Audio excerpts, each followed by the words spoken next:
This is the first webinar in a series of 5 webinars that Colorado Cattlemen's Association's Agwater Network will be hosting this winter in cooperation with Colorado Association of Conservation Districts and the Natural Resources Conservation Service. This webinar series is designed to help ag producers, conservation district staff, and board members and other stakeholders stay informed about water-related issues that affect agriculture in Colorado. Today's webinar focuses on dealing with drought on the ranch. And our presenters are Erika Murphy and Jeff Meyers, and they are the owners of Coyote Creek Angus Ranch just south of Hayden, Colorado. Coyote Creek Angus has been challenged with drought conditions in the last 3 out of 4 years. So Erika and Jeff have become experts on dealing with drought. They probably don't really like having that distinction, but they've kind of had to be. And so they're going to be talking about how they have adapted their operations in the face of chronic irrigation water challenges and precipitation challenges as well. Well, thanks, Phil. That was a very nice introduction. We appreciate that. Thank you very much. Thanks for being with us today. Phil introduced us as experts. I don't know. I feel like anything but an expert. It seems like every year we have to work hard to learn how to run this ranch. So I'll start maybe with just a little background. Coyote Creek Ranch, although it hasn't always been known as Coyote Creek Ranch, but it was founded about 135 years ago. And the nominal stocking rate for this outfit is between about 100 and 120 cows. Through looking at all of our numbers and going over that with our county extension agent, based on the number of cows that we can run today and the hay that we raise today, we know that Coyote Creek Ranch is probably 70 to 75% as productive today as it was in the 1970s. So 50 years ago, this ranch was 25 or 30% more productive than it is today. It's a drought and a sustained one. So Jeff mentioned we've been here since 2006, and we kind of looked back over the years, and I think we kind of picked out the drought years that we were affected by. So probably the first one was in 2008. And then we had kind of a localized drought here at the ranch in 2018. And then certainly 2020 was a pretty bad year. And then this summer again was quite bad. We had actually okay snowfall last winter, but then it never rained at all this summer. So then of course, is that going to happen again? And the current trend, looking outside at this beautiful fall day, we're starting to worry about snowpack again. So we rely on snowfall and rain, and we have one main creek that runs through the property called Fish Creek, and it has 3 ditches that come off of it, and that's how we irrigate. We took a look at kind of 4 key areas: hay planting, pasture management, irrigation improvements, and then our cow herd in terms of management and stocking rate. So those are the 4 things we'll talk to you today about. On the hay planting, we raise about 200, well, we irrigate and hay about 220 acres depending on the year. And recently those years have fallen. And so we've turned actually some hay ground into pasture just to kind of help our stocking rates and how we plan. Because of the long winters here, we have always had to buy hay. And so for us, we have a local hay broker that we use every time. And that consistent relationship has really helped us. He has, in the years where there's been phenomenal hay and prices are low, we haven't ever paid the low price. But on the other hand, in the years where hay prices were pretty astronomical, he's been always very fair to us. And so, you know, it's been an average over time, but it's that relationship he's always come through for us. The other thing we do is we use alfalfa. And then on the alfalfa end, you know, it's nutritious. We supplement our hay with that. We're really careful how we feed that out to the cows. But you know, it has worked quite well for us. In 2021, our hay broker was very clear and said he did not have any hay and was not going to have any hay. It was so bad up here. So we ended up contracting with some folks out on the Front Range because, of course, they did have the rain. And we did contract early again in June. So the prices on the hay were decent. It wasn't the greatest hay, but the prices were all right. Of course, then we ended up paying for transportation. But again, we felt like we were ahead of the game compared to other people who waited till later in the summer. The second area, and an extremely important area of management focus for us, is pasture. And we do plan and use rotational grazing, not in a real intensive sense in some meadows, but we do like to get the cattle off the meadow and get a good regrowth if we can. So we plan in advance, and that little spreadsheet that you see down there is just an example of how we try to think about the number of AUMs per patch that we can operate here and rotate those around. One thing that we did here at the ranch this year that I think really helped us, and it's kind of a small thing, but it shows, I guess, that sometimes small things amount to can be important. We have about 5 smaller meadows here that we typically dedicate to horse grazing. And those pastures are patches there from, a couple 3 acres to 10 or 12 acres. And this year, because we anticipated really being short on grass, we managed the horse grazing very carefully there. So we turned horses out, and then we brought them back in. We let them have about 4 hours a day instead of just turning them out and letting them eat everything that we wanted. It's also the case that a lot of our horses have some age on them, and so it was really better for their health as well. But what that did do is a couple of those larger patches, it really let us preserve a pretty good stand into the fall. And then that helped support our cattle rotational grazing, because we had a 10 or a 12 acre spot that we could run cows into for 5 or 6 days while we managed our rotational grazing planning. So it was a little thing, but it really ended up giving us a lot of flexibility and really helped us. So I think we're like a lot of folks ranch-wise, where we're dependent on leases in the summertime as well. This ranch did not come with a forest permit or BLM permit, so we have been relying on private leases through the years. We have one lease where we traded fall pasture, and in exchange, we did their harrowing and aerating of their meadows because they didn't have the equipment in the area, and we did. So they felt that was a good trade. In another case, we have a lease where we put the cows, the early calvers on it, and they can be there because it's lower elevation. The grass comes in faster than where we are. They can be sent out ahead of time. And in that case, that gentleman is a outfitter, and we give him the rights to hunt here in the fall in exchange for that pasture. So there are other examples of that, but those are the 2 that worked for us that were, not based on dollar amounts. And then we also feel like it's a good thing to be a really responsible leasee. So one thing for sure, drier conditions have led to weed and pest troubles.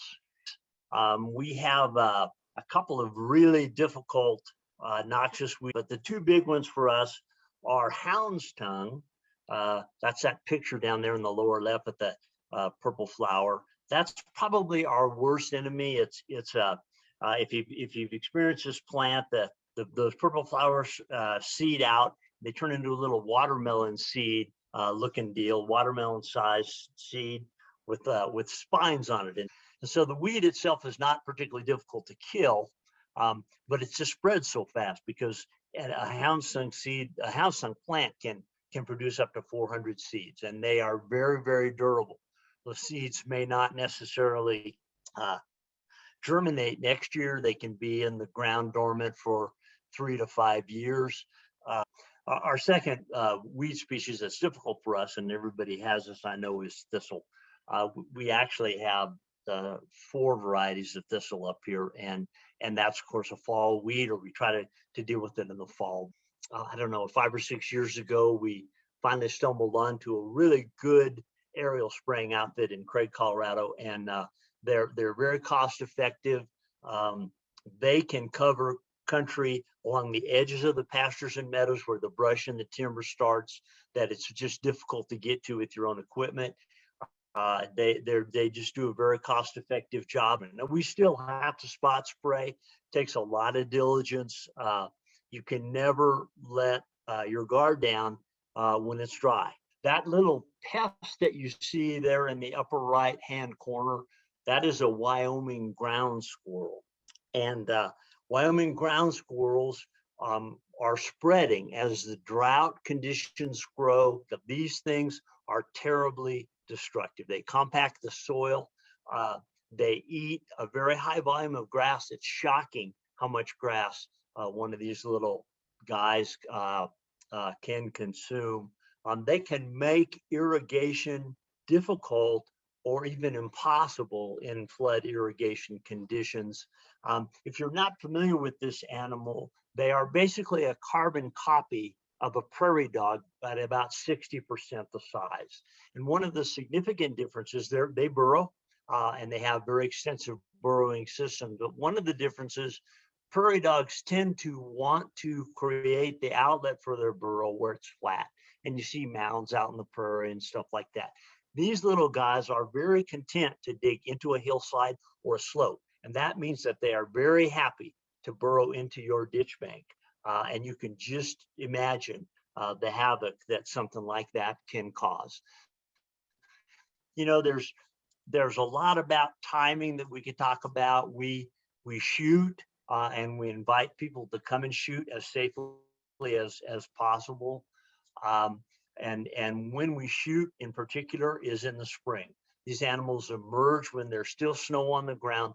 The males tend to come out 7 to 10 days before the females, and there's typically still snow on the ground. And so for that first 3 or 4 weeks, it's a real important time to shoot, because you can help to suppress the population. Suppressing the population is a lot better than reducing the population. Once you get a hatch of these things, population reduction can be difficult.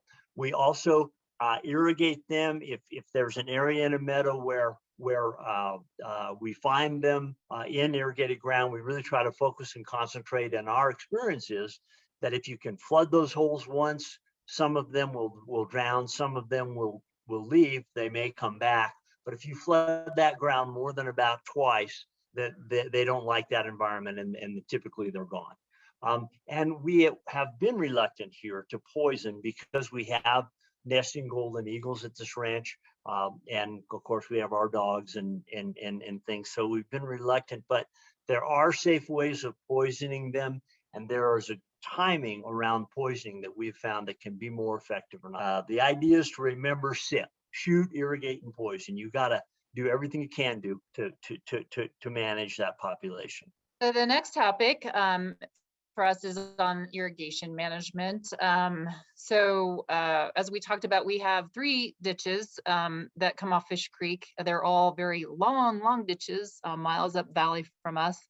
We do have several sheep ranchers that are upstream from us that share that creek as well. So we've worked really hard at having a good relationship with our neighbors on those shared ditches. And because those ditches are long, instead of sharing by amounts, we actually try and do it by days, and that has worked well for both them and us. And then over the irrigation season, as the water runs that down, so we start in the spring with all 3 ditches running and flowing, and trying to get at least across all of our meadows pretty effectively once. Then as the water drops, because it has over the last many years, that and the rain hasn't been coming, we start consolidating. So then we'll put the water into 2 ditches and irrigate as much as we can with that, and then ultimately 1 ditch, and then then it's gone. So, but that has really helped. Probably the thing that we've done in the last 5 years that's been the most effective improvement is to implement some gated pipe. This ranch has been traditionally irrigated just out of dirt ditches, but we have used gated pipe in places to replace very steep, erosion-prone ditches that it was hard to get the water out of and hard to maintain, and to improve takeouts where we move water from a bigger ditch into a lateral. But I think the main thing is this: the gated pipe helps us to improve the control of the water, and that is especially true in low flow conditions. So if you've irrigated out of a dirt ditch with a canvas dam, you know what it's like when the water drops, you don't have quite enough. Sometimes it can just be really impossible to lift that water out of the ditch. That doesn't happen with gated pipe. No matter how slow the flow, you can reduce the number of gates that you use and really move that water around. And I think for me, especially, that makes the efficient use of that water resource while we maintain the benefits of flood irrigation. I'm a big believer in flood irrigation benefits for the ecosystem as a whole. There are some things that you have to think about.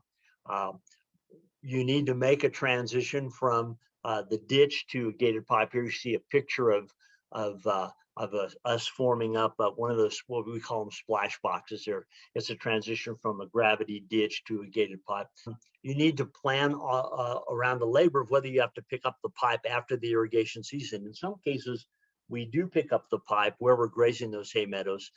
Where the pipe lays along a fence or is tight to a fence, we sometimes decide not to. But if you don't pick that pipe up and it's in the middle of the meadow, certainly you're going to have some breakage. And then you have to think about screens and filtration. If depending on the crop residue in your meadow and manure residue, you may need to screen the pipe, and that may vary year to year. So you have to sort of think that through.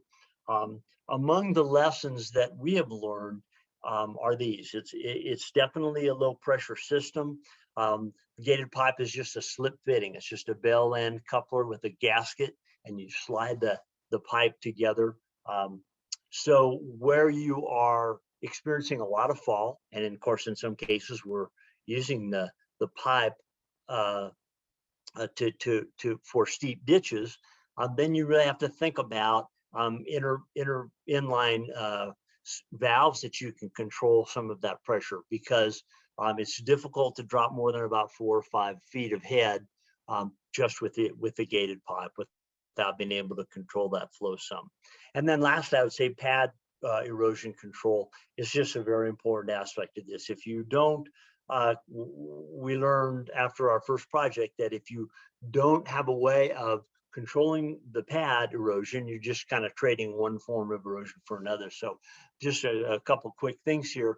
When we do close a ditch with the dozer, we harrow that pad down, harrow it, try to harrow it as much as is practical. And then we seed that with an irrigation pasture mix and cover it with an erosion control blanket. You've probably seen these things on the side of the highway.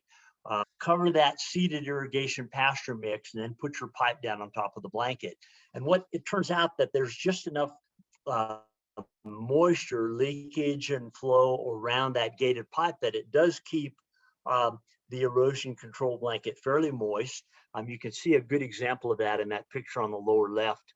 Unfortunately, I don't have an after picture, but if you looked at that meadow today, you would really see a nice stand of Timothy there, because the pipe stays moist enough it can get that irrigation pasture, get that irrigated seed bed to really come back.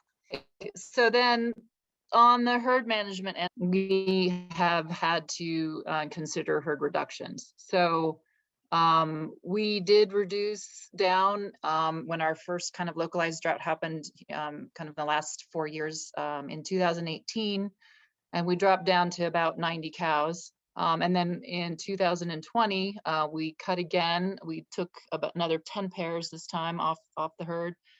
And this year we decided, really sadly, not to keep our replacement heifers. And so normally we keep between 10 and 15 of those, and those went we sold those to other people. So And then based on numbers, we kind of calculated what they would be eating in terms of hay and pasture. And that's how we came up with the numbers, per year that had to go. So again, not an easy thing, but something that is absolutely necessary to keep going.